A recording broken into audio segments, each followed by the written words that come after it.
بازی بھی کام نہیں آئے گی. آپ کو یاد ہوگا امام ابو یوسف رحمۃ اللہ علیہ چیف جسٹس تھے. ہمارے والے چیف جسٹس تو ٹکے کے اختیار پاور بھی اس کے پاس نہیں ہوتا, وہ تو دوسروں کے بوٹ پالش کر چکے ہوتے ہیں, لیکن وہ واقعتاً چیف جسٹس تھے. اور صدر صاحب بہت بڑا عالم تھا, صدر ہارون الرشید تھے. ہارون الرشید نے ایک دفعہ کہا امام ابو یوسف سے, ابو یوسف مجھے ایسا مولوی دکھا دو, ایسا مولوی دکھا دو مجھے پتہ بھی چل جائے کہ اس کی تار اللہ کے ساتھ جڑی ہوئی ہے. ایسا مولوی دکھاؤ. تمہارے جتنے بھی مولویوں کی تقریریں سن رہا ہوں میرے دل پہ کوئی اثر نہیں ہوتا, میرے دل پہ کوئی.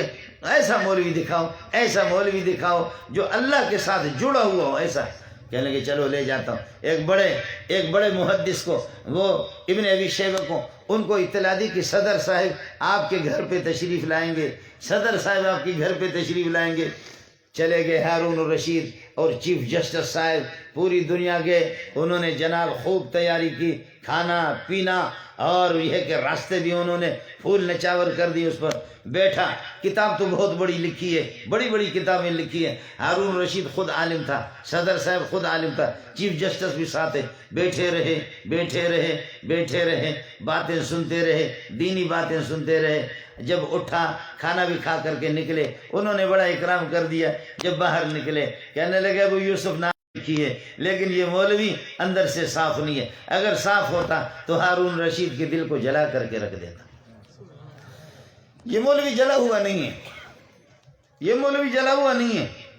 کہا کہ چل آپ کو دوسرے مولوی کے پاس لے جاتا ہوں. عبدالرزاق صنعانی کے پاس لے گئے, وہاں لے گئے جناب. وہاں حضرت داؤد طائی کو پیغام بھیجا, چیف جسٹس بھی آپ کی ملاقات چاہ رہا ہے اور صدر صاحب بھی آپ کے پاس آنا چاہ رہا ہے. اللہ اکبر, اللہ اکبر. داؤد طائی کی طرف سے جواب آ گیا, میں احکم الحاکمین سے, بادشاہوں کا بادشاہ, شہنشاہوں کا شہنشاہ, اس سے فارغ نہیں ہوں. تو ایسے لوسی بادشاہوں کی میرے پاس کوئی ٹائم نہیں ہے. آج اگر عمران خان کہہ دے کہ میں آ جاؤں, مولی منظور اس کے لیے راستے کے پورا پھول نچاور کرے گا کہ کم از کم میرے مدرسے میں کوئی پیکج کا اعلان تو کرے گا, کسی پیکج کا تو اعلان کر دے گا. اس نے کہا کہ نہیں, میں حکم الحاکمین سے فارغ نہیں ہوں, مجھے چھوڑو, مجھے غریب کو. میرے یہ جھوپڑی, یہ غریب خانہ, یہ کچا مکان, کہاں صدر, کہاں چیف جسٹس, میں تیار نہیں ہوں, مجھے رہنے دو. پھر پیغام بھیجا, ایک وفد اور بھیجا. پھر انہوں نے جواب دیا کہ نہیں, میرے پاس وقت نہیں ہے, میرے پاس وقت نہیں ہے. پھر پیغام بھیجا, انہوں نے کہا میرے پاس وقت نہیں ہے. ابو یوسف بھی ماتم کر رہا ہے, وہ بھی حیران ہو گیا کہ مسئلہ تو کچھ بن نہیں رہا, کیا کروں. آخر کار اماں جی سے, ان کی والدہ زندہ تھی, اللہ مغفرت فرمائے, والدہ سے جا کر کے کچھ لوگوں کو بھیجا, اماں جی اپنے بیٹے کو کہو کہ صدر صاحب آپ سے کچھ وقت لینا چاہ رہا ہے, صدر صاحب آپ کے پاس آنا چاہ رہا ہے. بیٹا وقت دینے کے لیے تیار نہیں. اماں جی کو انہوں نے اماں جی کو بتایا, اماں جی آ گئی, بیٹے صدر صاحب آپ سے ملنا چاہ رہا ہے, بیٹا ایک بڑا مولوی چیف جسٹس آپ سے ملنا چاہ رہا ہے. کہہ رہے اماں جی مجھے مجبور نہ کرو, اس قسم کے نخرے میرے پاس نہیں ہے. اماں جی میں ایسے لوگوں سے ملاقات نہیں کر سکتا. کہا بیٹا اگر آپ ان کو ٹائم نہیں دے سکتے, 5-10 منٹ نہیں دے سکتے, تو پھر میں اپنے دودھ آپ کو نہیں بخشوں گی. اماں جی بھی غصہ ہو گئی. کہا ٹھیک ہے اماں جی. اطلاع مل گئی کہ فلاں دن آگو. جب آگے یہ لوگ دن کے 10-11 بجے گرمی میں, باہر گیٹ پہ کچا سا مکان ہے, غریب کا مکان ہے, یہاں پر کھڑے ہو گئے. صدر صاحب, چیف جسٹس, یہ سارے کے سارے کھڑے ہو گئے اور کسی بچے کو بھیجا کہ صدر صاحب آیا ہوا.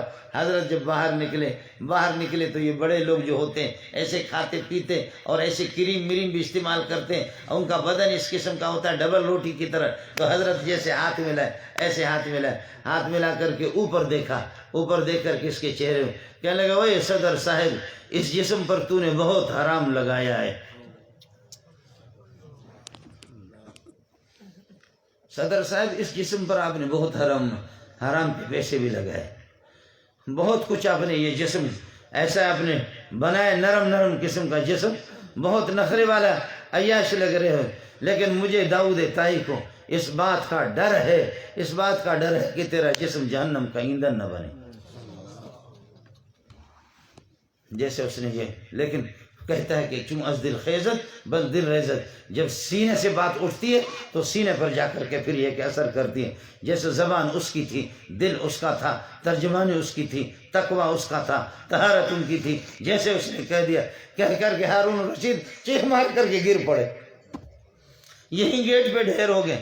لوگوں نے چاپی کرنا شروع کر دیا، چاپی کرنا، ہوش آ گیا، لرز رہا. کچھ تھوڑی وقت کے لیے بٹھا دیا، بٹھا کر کے نصیحت کر دی، اپنے رب سے ڈرا کرو، اپنے پروردگار سے ڈرا کرو. باہر نکلا کانپ رہا ہے، باہر نکلا کانپ رہا ہے. اور آخر میں کہا، آخر میں ایک تھیلی پیش کی، پیسوں کی تھیلی پیش کی، یہ لے لو. کہنے لگے کہ نہیں، میں ایسے پیسے نہیں لیتا، یہ پیسے تھوڑی آپ کا، یہ تو بیت المال کا ہے، یہ پیسے تھوڑی آپ کا ہے، یہ پیسے بیت المال کا ہے، میں نہیں، یہ تو اپنے اس قسم کے سرکاری مولوی جو ہوتے ہیں ان کو دے دو، مجھے یہ نہیں چاہیے، مجھے یہ پیسہ آپ کا نہیں چاہیے. میرا ایک مکان ہے، غریبی کچا مکان تھا، وہ مکان میں نے بیچا ہے اور روزانہ 1 درہم اپنے گھر پہ خرچ کرتا ہوں. 200-300 میں کتنے میں نے بیچا ہے، 200 بتایا، 300 درہم پہ میں نے بیچا ہے. کچا سا مکان تھا اور میں نے اپنے رب سے دعا کی، پروردگار جب میرے یہ پیسے پورے ہو جائے حلال کے، اس دن پھر مجھے اپنے پاس بلا دینا. میں پھر اس دنیا میں رہ کر کے مجھے کرنا کیا ہے، مجھے آپ کے پیسے نہیں چاہیے. جب باہر نکلے، ہارون رشید کانپ رہا ہے، کانپ کر کے رو رہا ہے. کہتے ہیں ابو یوسف، یہ بندہ جو ہے نا، یہ بندہ یہ ولی اللہ ہے، یہ بندہ ولی اللہ ہے. اس کی سادگی اور اس کے سادے الفاظ، اس کے سادے جملے، ان سادے جملوں نے میرے دل کو زخمی کر دیا ہے، ان کے سادے جملوں نے میرے دل کو زخمی کر دیا ہے. ابو یوسف یہ عالم ہیں. ابو یوسف تقریریں لمبی سننا مجھے پسند نہیں ہے، ایسی تقریریں کر. یہ عالم ہے، یہ عالم ہے، اس کا سینہ جلا ہوا ہے. پیسہ اس نے نہیں لیا. یہ لوگ چلے گئے اور بتایا کہ 200 درہم ہے میرے پاس. کتنے ہیں؟ روزانہ 1 درہم 2 درہم کھاتا ہوں اور اپنے گھر والوں پہ خرچ کرتا ہوں. رب سے میں نے دعا کی ہے، جس دن میرے یہ دراہم پورے ہو جائے، اللہ اس دنیا میں مجھے رہنا نہیں ہے، مجھے اپنے پاس بلانا ہے، اپنے پاس مجھے امام ابو یوسف ایک دن درس دے رہا تھا.